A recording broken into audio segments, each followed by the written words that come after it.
Welkom bij Business Dilemma's met Karel de Wilde. Karel werkt bij Colruyt sinds 2007 en hij is op dit moment verantwoordelijk voor klantgegevens, privacy en digital customer services.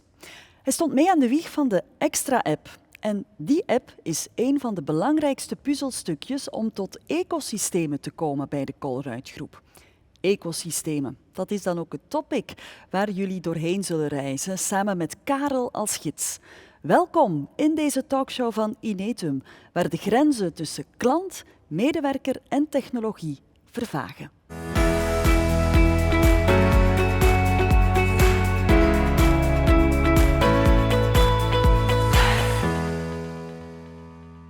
Dilemma's horen bij het leven. Soms staat het licht op oranje. Ga je in volle vaart vooruit of trap je op de rem? En is het altijd wel zo zwart-wit? Stap mee binnen in onze dilemmazone en ontdek de richting die Karel de Wilde kiest. Heel hartelijk welkom, Karel. Ik ga jou meteen het eerste dilemma voorschotelen. Data delen met je partners om nog beter in te spelen op de noden van de klanten of eigenaar blijven van je data. Wat kies je? Het is een dilemma. Het is een dilemma, inderdaad. Het antwoord is genuanceerd. Ik weet dat dat niet mag bij een dilemma, maar eigenlijk is de klant altijd eigenaar van de data. Dus dat is de oplossing ook voor dat dilemma. Als bedrijf of als merk ga je nooit zelf echt eigenaar zijn van data. Je kan de toestemming krijgen van de klant om die data te hebben en tijdelijk ook te verwerken en te gebruiken, maar hij of zij blijft altijd eigenaar van zijn data. Dat is de manier dat wij daar ook naar kijken binnen de groep zelf. Karel, ik trek het even terug naar de partners. Wat zouden de belangrijkste voordelen kunnen zijn van het delen van uw gegevens met jouw partners? Als je gaat samenwerken met partners en je legt je data samen, krijg je ook een veel vollediger zicht en een veel realistischer zicht van wat er eigenlijk aan het gebeuren is. Als je samen een service of een product aanbiedt aan een klant, en je kan ook vanuit de verschillende perspectieven die data samenbrengen, ja, dan heb je een veel duidelijker beeld en ook een veel kwalitatiever beeld. Dus dat is zeker het grote voordeel. Ook voor de klant zelf, omdat hij dan zijn data niet overal opnieuw gaat moeten ingeven, overal opnieuw gaat moeten delen, maar dat je dat eigenlijk voor hem een stuk faciliteert. Ja. Zie je ook nadelen? Ja, de grote nadelen kunnen zijn, data is een zeer gevoelig onderwerp. Dat blijft wel zo. Dus als je zeker met externe merken gaat samenwerken onderling, ja, dan kan dat wel zijn dat je daar heel veel tijd moet in steken op voorhand om afspraken te maken wie wat te zien krijgt, hoe dat je daar juist mee omgaat, wie wat bijhoudt. Dus dat is een gevoelig onderwerp. Maar je voelt dat die markt ook opener en opener wordt, dat dat gesprek makkelijker en makkelijker verloopt en dat iedereen inziet, het is wel de weg vooruit. Dat we daarop samenwerken en dat we ook samen met de klant, want dat blijft een heel belangrijk onderdeel, dat de klant heel goed beseft wat dat hij aan het delen is, met wie dat hij aan het delen is, maar dat je van daaruit wel faciliteert voor hemzelf. Oké, we hebben het hier over ecosystemen. Heb jij ook voorbeelden waar het delen van data heeft bijgedragen tot goede ecosysteemresultaten? Ik ga een intern voorbeeldje pakken, want dat is misschien het makkelijkste. Wat wij al jaar en dag doen binnen de groep zelf. Dreambaby, dat weten we dat heel veel jonge gezinnen daar beginnen bij ons in de groep. Omdat Colruyt, ja, dat is eigenlijk voor jonge gezinnen meer een merk. Je gaat er voor een grote kar. Dus op het moment dat je nog single bent of dat je met twee samenwoont, weten we dat de concurrentie vaak een voordeel heeft ten opzichte van ons. Dus dat is vaak de eerste stap in de groep. Vanuit Dreambaby proberen wij wel altijd, met de andere merken samen ook, om die klant dan ook op een natuurlijke wijze verder in de groep binnen te krijgen. Dus bij CLP, wij geven dat natuurlijke kortingen waarop dat voortvloeit, want ja, de pampers komen dan na de Dreambaby-fase, de grote aantallen van de pampers komen dan, iets waar dat Colruyt zeer sterk in is. Dus van daaruit proberen wij echt als ecosysteem, ook als groep, samen te gaan werken naar die klant toe. Karel, als je in een ecosysteem gegevens zou delen, waar moet je dan juist op letten? Het belangrijkste voor mij, en denk ook voor de groep, is transparantie naar de klant zelf toe. Als we kijken lange termijn, is dat een van de bepalende factoren of dat je ecosysteem succesvol blijft of niet. Een klant deelt heel veel data in een ecosysteem en je moet het op een zeer intuïtieve manier begrijpbaar maken voor hem met wie dat hij juist aan het delen is en wat dat hij aan het delen is. En je moet ook een methode vinden waarop dat hij dat kan beheren achteraf. Indien dat hij wil stoppen met sommige van de partijen uit het ecosysteem data te delen, dat hij daar ook in slaagt. Dat is een beetje beangstigend in het begin. We hebben daar ook zelf een evolutie op gekend binnen de groep. 10 jaar geleden was big data en zoveel mogelijk data verzamelen en zien dat je de grootste database van iedereen had. Dat was zeker een target, nu niet specifiek voor Colruyt Groep, maar dat leefde wel in de markt. Zo. De heilige graal van big data. Dat is er nu wel wat uit. er is veel meer begrip ook bij een klant wat het eigenlijk aan het doen is op het moment dat hij data deelt. En dat bewustzijn groeit, dat gaat nog verder groeien. En binnen 5 of 10 jaar gaat je daar ofwel heel transparant over kunnen zijn dat ze dat ook heel goed snappen en willen met jou in relatie blijven gaan, ofwel ga je dat verliezen. Er gaat een resistentie komen in de markt naar modellen waarin dat ze eigenlijk zelf niet goed meer begrijpen, ja, maar wie weet hier nu wat van mij? En hoe gaan ze daarmee om? Wat doen ze daar ook mee achteraf? En hoe kan ik dat dan eventueel nog aanpassen of wijzigen? Dus om ons voor te bereiden op de toekomst is dat wel een heel belangrijke stap. Een systeem creëren waarin dat die klant zelf het gevoel heeft van ik ben hier meester van mijn data, maar daardoor ben ik ook zeer open om ze te delen, want ik ben niet bang om ze te delen. Ik weet dat ik het ga snappen en dat ik het achteraf ook kan aanpassen indien dat ik het wil. En dat is de toekomst wel, denk ik, van ecosystemen en data binnen ecosystemen. Een soort van open space creëren waarin dat die klant zich heel erg op zijn gemak voelt en zegt van ja, ik durf het hier ook aangaan, die relatie. Ik durf er ook voor gaan. Ja, transparantie die dan zorgt voor vertrouwen eigenlijk. Ja, dat is eigenlijk wat je wilt. Ja. Ja, binnen een ecosysteem, Karel, welke data zou je delen en welke net niet? Ik denk dat dat ook een stukje afhankelijk is van de service en het product dat je levert naar de klant toe. Je komt met meerdere partijen samen om iets nieuws te creëren, dat is toch altijd de bedoeling. Iets innovatief, dat je niet alleen kon, dat je zegt van ja, samen kunnen we dat beter. Voor een klant is dat dan ook de manier om te begrijpen waarom dat hij sommige data wel deelt of niet, als het relevant is ten opzichte van die service. Vroeger, ik kom uit de analytische wereld, ik ben zelf statisticus geweest lang, hadden van die indianenverhalen van een schoenenmerk dat enorm veel geleerd had over de verkoop van zijn schoenen door de verkoop van bananen. Dat zijn zo van die heel ver uitgewijde variabelen en datamodellen, predictieve modellen. Eigenlijk klopt dat niet. Als schoenenverkoper moet het ook wel echt gaan rond data die te maken heeft met schoenenverkoop. En daar kan je dan wel echt een klant mee in betrekken en zeggen van kijk, het lijkt misschien een beetje raar dat we deze data ook vragen. Medische historiek over je voeten van de laatste 5 jaar, dat kan heel raar lijken, maar het is wel relevant. En dan gaat hij dat ook delen. Hoewel dat moeilijke data is om te delen, zal hij dat dan ook wel doen. Dus relevantie ten opzichte van het product of de service dat je levert, dat is heel belangrijk. Dat vermijdt ook wat dat je in dat big data model weer terechtkomt. Ik denk in België alleen dat je de bedrijven niet wilt tellen waar dat ze met een gigantische database zitten, met ongelooflijk veel variabelen, maar waar dat eigenlijk geen enkel rendement uitkomt, omdat dat niet echt voor het product of de service dat ze leveren de relevantie biedt die ze moeten hebben. Ja, Oké, dus dat product en die service altijd in het achterhoofd houden. Binnen het ecosysteem, welke data zou je zeker niet delen? De GDPR zelf, of de privacywetgeving, de Europese verordening, die omschrijft dat, die legt daar al serieuze grenzen op. Alles van gevoelige data, medische data. Je moet altijd een heel goede verklaring hebben waarom dat je data deelt. Je moet dat kunnen uitleggen eigenlijk vanuit het perspectief van een klant opnieuw of een gebruiker, waarbij dat je zegt, ja, hij kan dat wel snappen, er is een verantwoord belang, of hij is daarover geïnformeerd geweest op voorhand. En dus je zit al met die beperking dat je min of meer de klant sowieso mee moet hebben. Dat zijn vaak hele inzichtvolle gesprekken, zal ik zeggen, tijdens de startfase van ecosysteemdenken, met andere partijen erbij, dat je toch de nadruk moet leggen op de service die dat we bieden, het product dat we bieden. We gaan ook moeten zorgen dat de klant dat heel goed snapt en dat hij mee is. Er is geen workaround meer, er is geen manier om te zeggen we gaan snel een achterdeurtje gebruiken. Eigenlijk ben je beperkt door de kennis van de klant zelf over wat je aan het doen bent. Oké. Wanneer deel jij zelf gegevens met externe partijen? Vanuit het ecosysteem of ik als persoon? Jij als persoon? Ik als persoon, als ik het relevant vind.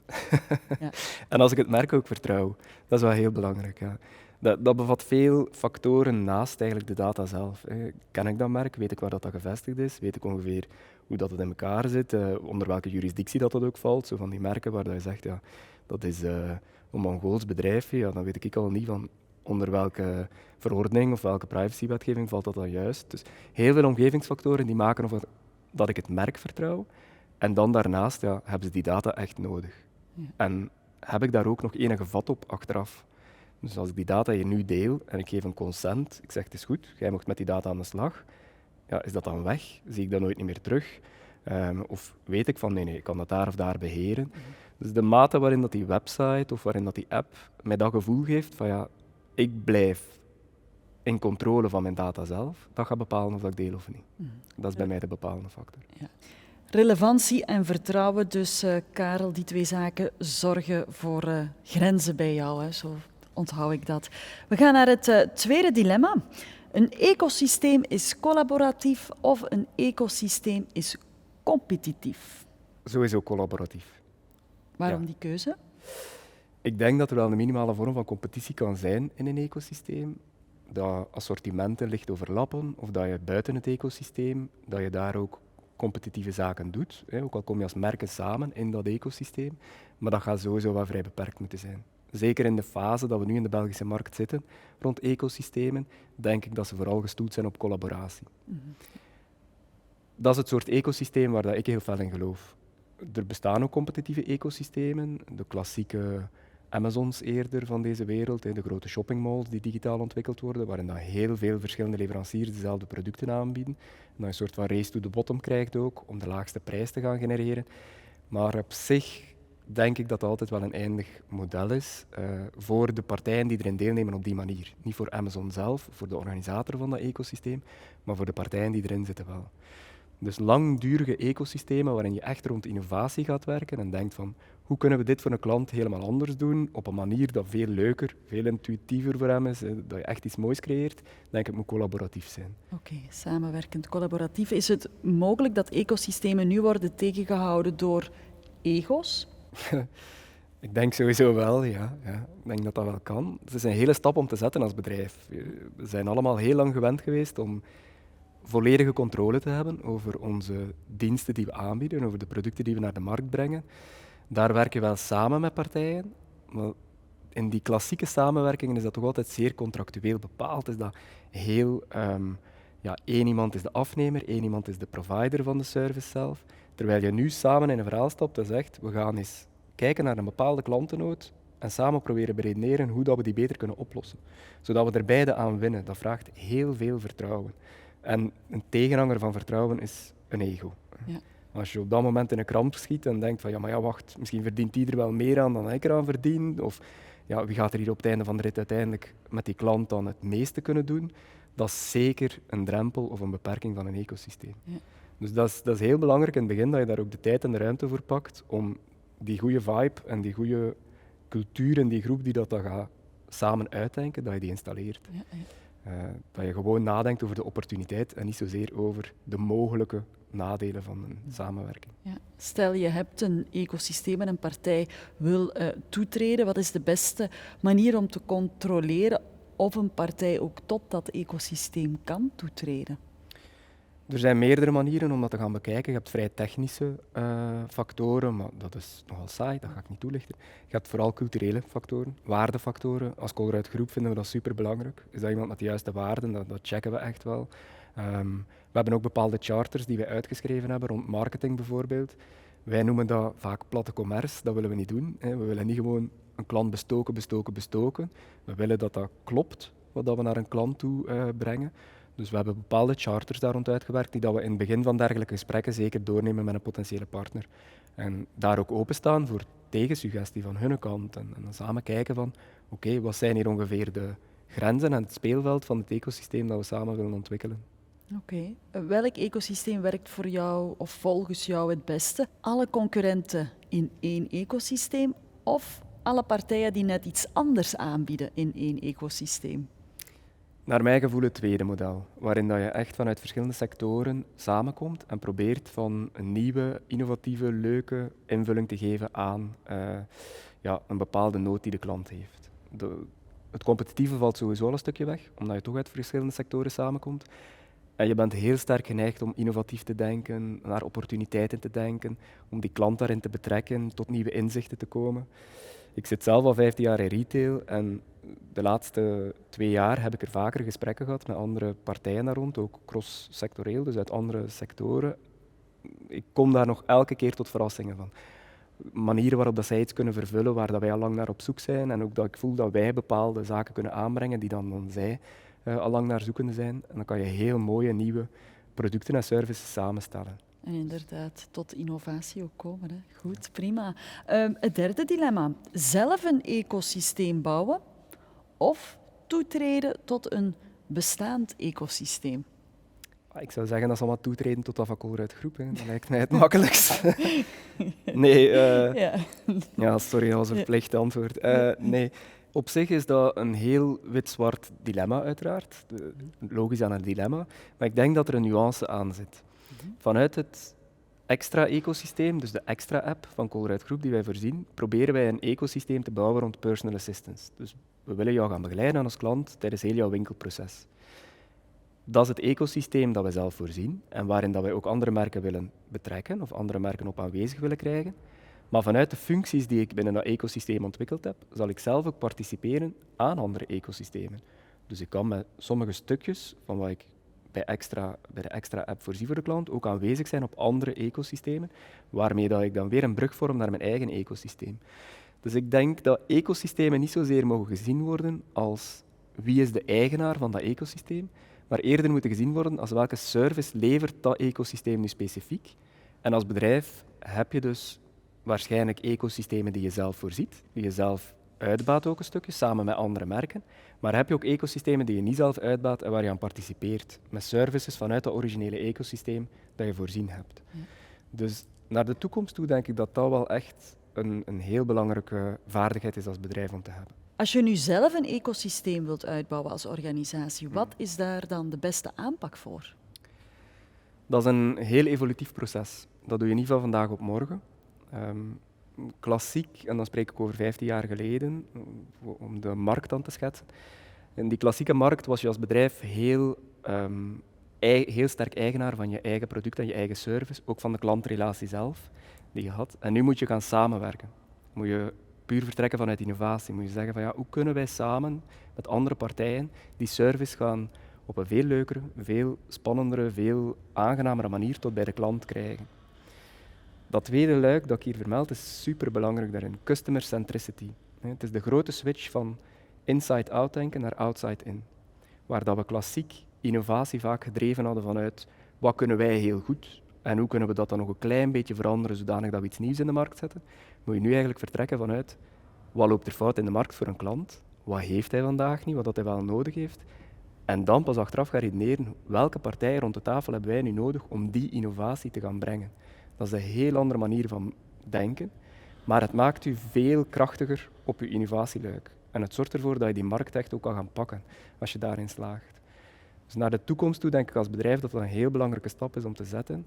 Maar organisationeel, technologisch, op al die vlakken heb je heel veel te doen om daartoe te komen. Dus de klant centraal zetten. Dat is een heel belangrijk aspect van ecosysteemdenken. Dat je daar vertrekt vanuit welk gat is er in de markt of wat zouden we voor een klant kunnen veranderen zodanig dat dat voor hem een heel aangename innovatie is waarvan het zegt ik heb er nooit zelf aan gedacht, maar dit is eigenlijk wat ik altijd al miste. En juist doordat je met meerdere partijen samenwerkt op die innovatie, slaag je daar ook in om dat te realiseren. Omdat iedereen zijn eigen competenties en sterktes rond die tafel brengt en zorgt dat je die stap, die dan meestal vrij groot is ten opzichte van de bestaande markt, dat je die kan zetten. Maar het is een heel andere manier van denken. Dat outside-in denken is veel uitdagender tegenover het vroegere inside-out denken, waar je vooral vanuit je eigen sterkte vertrok en zo probeerde innovatie in de markt te zetten. Dus de organisatie verandert ook binnen je bedrijf? Enorm. Dat is eigenlijk een enorme verandering in attitude, in manier dat je kijkt naar het bedrijf ook, in manier dat je kijkt ook naar je klant, waarbij dat je klant echt in de lead gaat gaan zetten en niet volgend zetten ten opzichte van het productassortiment of de serviceassortimenten dat je zelf aanbiedt. En dat doe je niet van vandaag op morgen. Dat vraagt gewoon zijn tijd. De innovatie wordt vaak gezien als een productrealisatie en vrij technologisch. Wij hebben een stukje ecosysteem ontwikkeld, nu zijn wij aan het ecosysteem denken. Maar dat is het eigenlijk helemaal niet. Ecosysteem denken moet je voelen in het bedrijf zelf, bij je beslissers, bij je management, waar je voelt van ja, zij zijn aan het redeneren vanuit de klant, vanuit de markt. En op die manier gaan zij kijken naar hoe organiseren wij ons bedrijf. En dat is een hele vertaalslag, een hele omslag die dat zij te maken hebben. En dat vraagt zijn tijd. Dat vraagt het boeken van successen, het kunnen aantonen van kijk, dit werkt beter. Op die manier gaan wij vooruit. En de overtuiging bij hen, daar ligt de toekomst. Als we dat op die manier gaan doen, dan blijven we relevant in die toekomstige markt. Okay, dat is dus als je je ecosysteem zelf wilt uitbouwen. Waar moet je nu op letten als je toetreedt tot een bestaand ecosysteem? Komt min of meer op hetzelfde neer, maar je moet de check maken voor jezelf. Klopt dit voor mij om daartoe toe te treden? Ga ik niet gewoon uit van de opportuniteit die dat ik voel rond het marktgebeuren, van wat ze daar kunnen doen, maar voel ik dat ik rond die tafel ook iets te doen heb. Dat ik daar een sterkte toe te voegen heb. En dat mijn klant ook van mij gaat verwachten dat ik daar zit rond die tafel. Of dat wat dat ik daar ga brengen, dat hij dat gaat inzien als oké, dat is tof dat jij dat doet. Wij noemen dat de license to operate. Dat wil eigenlijk zeggen dat je klant u het vertrouwen geeft om dat voor hem te doen. Je kan ook, we hebben al heel veel zaken getest bij onze klanten bijvoorbeeld, conceptueel, dat we zeiden van ja, stel dat wij dit zouden doen voor jou als klant, zou je dat dan aanvaarden van ons of niet? Zou je dat logisch vinden dat wij dat doen? En dat de klant heel duidelijk aangeeft, nee, Colruyt Groep, je bent voor mij mijn retailer, je bent mijn winkel, dat is een stap te ver. Dat moet jij voor mij niet gaan doen. Is dat voor de klant een logische stap dat wij daar meer rond gaan innoveren, meer rond gaan nadenken en dat we dat ook aanbieden aan hem. Is het een voorwaarde dat binnen een ecosysteem iedereen altijd gelijkwaardig is? Ik denk niet dat het absoluut noodzakelijk is dat iedereen gelijkwaardig is. Het is absoluut noodzakelijk dat iedereen gelijkwaardig behandeld wordt. Wat is het verschil? Ja, het kan wel zijn dat één iemand de lead pakt in een ecosysteem. Dat één van de merken zegt, ja, wij zijn echt de organisator ervan en we hebben andere partners die daarin meewerken. Dat is op zich haalbaar, dat is op zich ook geen probleem. Als die afspraken duidelijk gemaakt zijn op voorhand, als iedereen weet waar dat hij aan begint en weet wat dat hij kan verwachten.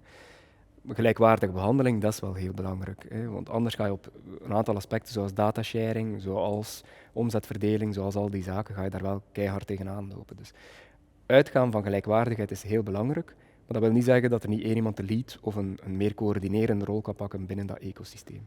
Oké, dat is heel duidelijk. Tot slot, welke best practices kan jij nog meegeven? Ik zou zeggen, attitude. Ik denk dat dat het belangrijkste is. Ik denk dat heel vaak gekeken wordt naar zijn we daar technologisch toe in staat, zijn we daar technologisch toe capabel, maar eigenlijk gaat het vooral rond attitude. Want die eerste gesprekken, daar ga je tegen dingen aanlopen die je niet verwacht had. Dingen die je ook een beetje kwetsbaar voelen, omdat je niet gewend bent van die partnerships aan te gaan.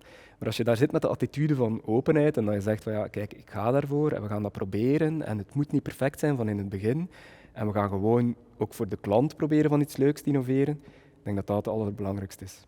Oké, dankjewel Karel de Wilde voor dit interessante gesprek. En straks neemt Karel jullie nog verder mee en vertelt hij over zijn drijfveren en visie. Wie dat wil volgen, die kan daarvoor terecht op impact.inetum-realdolmen.world. En hier maken we nu de oversteek naar technologie. En dat doen we met Tim Lemmens, Chief Digital Officer van Inetum België.